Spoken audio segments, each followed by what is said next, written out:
Hello friends, இது AAG creations. நான் உங்கள் ஜெரி. எல்லோரும் லைக் பண்ணுங்கள், ஷேர் பண்ணுங்கள், மறக்காமல் சப்ஸ்கிரைப் பண்ணுங்கள். பாருங்கள், உளுந்த வடை செய்யறதுக்காக உளுந்து வெள்ளை உளுந்து ஒரு 3 hours மேலே ஊறிருக்கு. இப்போ தண்ணி ஃபுல்லாக வடிச்சிட்டு போட்டு ஜாரில் போட்டு அரைச்சி எடுத்துக்கலாம். தண்ணி ஊற்றாமல் இதில் ஊறின அளவுக்கே போதும். அதனால் தண்ணி எதுவும் சேர்க்காமல் ஃபஸ்ட்டு அரைச்சிட்டு பத்தலைன்னா அப்போ லைட்டாக சேர்த்துக்கலாம். இப்போ நான் அரைக்கும் போதே கொஞ்சமாக சால்ட் சேர்த்துட்டு அரைக்க போகிறேன், ஈவனாக பரவணும் அப்படின்றதுக்காக. ஃபஸ்ட்டு கொஞ்சம் சால்ட் சேர்த்துட்டு அரைச்சிக்கலாம். பத்தலைன்னா இப்போ சேர்த்துக்கலாம். பாருங்கள், நல்லா இந்த அளவுக்கு அரைச்சி எடுத்தாச்சு. இன்னொரு பவுலில் மாற்றிக்கலாம்.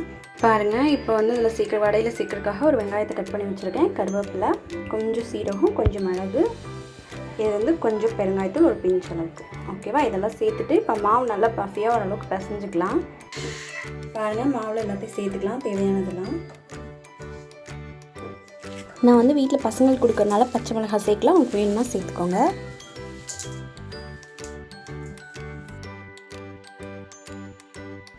மாவு ஒரு 2 நிமிஷம் அளவுக்கு இந்த மாதிரி நல்லா பஃபியாக பிணைஞ்சிக்கோங்க. அப்போ நல்லா புஸ்கு புஸ்குன்னு சூப்பராக வரும் வடை. அதுக்காக பிணைஞ்சி விடுறது நல்லாயிருக்கும்.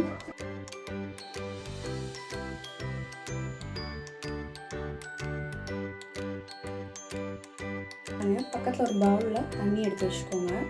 என்ன பண்ணுங்க, கையை ஒரு தடவை நினச்சிட்டு மாவை எடுத்துகிட்டு அப்படியே போட்டிங்கன்னா உங்களுக்கு ஈஸியாக இருக்கும், ஈஸியாக வந்துடும் கையில் ஒட்டாமல். உங்களுக்கு மாவு கொஞ்சம் தண்ணி ஆயிடுச்சு அப்படின்ற மாதிரி ஏதாவது ஃபீல் இருந்ததுன்னா கொஞ்சம் ஒரு ஸ்பூன் அளவுக்கு அரிசி மாவு சேர்த்துக்கோங்க. நிறைய சேர்த்துட்டிங்கன்னா வடை ஹார்டாகிடும். கொஞ்சமாக தான் சேர்க்கணும். இல்லை கொல கொலன்னு இல்லை, கரெக்டான பதத்தில் அரைச்சிட்டிங்கன்னா அப்படியே எடுத்து போட்டுருங்க.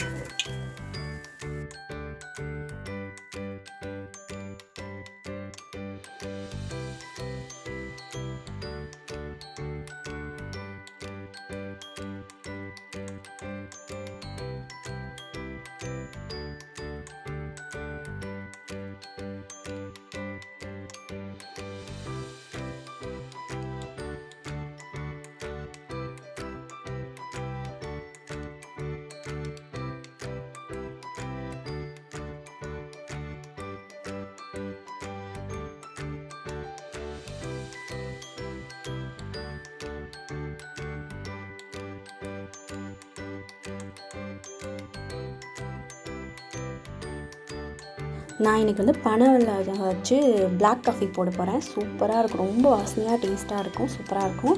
ஓகே, நான் தேவையான அளவுக்கு வெல்லம் எடுத்துகிட்டு ஒரு 2.5 டம்ளர் அளவுக்கு தண்ணி வச்சுருக்கேன். அந்த அளவுக்கு இந்த வெல்லம் போதும். உங்களுக்கு சேர்க்கணும் கூட குறைய எப்படி நீங்கள் பார்த்துக்கோங்க. ஃபஸ்ட் தண்ணி ஊற்றி வச்சுட்டு அதை அப்படியே வச்சு விட்டுறணும். அது அப்படியே நல்லா கரைஞ்சி வந்த பிறகு காஃபி தூளோ டீ தூளோ சேர்த்துக்கலாம். பாருங்கள், இப்போ நல்லா கரைஞ்சிருச்சு, கொதிச்சிருச்சு. இப்போ டீ தூள் போடணும், பிளாக் டீ போடணும். டீ தூளை இதிலேயே ஆட் பண்ணிடலாம். ஆட் பண்ணிவிட்டு ஒரு கொதி விட்டுட்டு ஆஃப் பண்ணிடலாம். நான் இன்றைக்கி காஃபி தான் போட போகிறேன், அதனால ஆஃப் பண்ணிடணும். ஆஃப் பண்ணிவிட்டு காஃபி தூள் சேர்க்கணும். காஃபி தூள் கொதிக்க கூடாது. இப்போ இதே டீ தூள்னால் பிளாக் டீ போட்டோம்னா அந்த டீ தூளில் போட்டு கொதிக்க விடலாம். நீங்களாம் வெல்லம் போட்டு சாப்பிட்ருப்பீங்கன்னா தெரியல, டீ காஃபியெல்லாம் ஒரு மாதிரி வாசனையாக டேஸ்ட்டாக செம்மையாக இருக்கும்.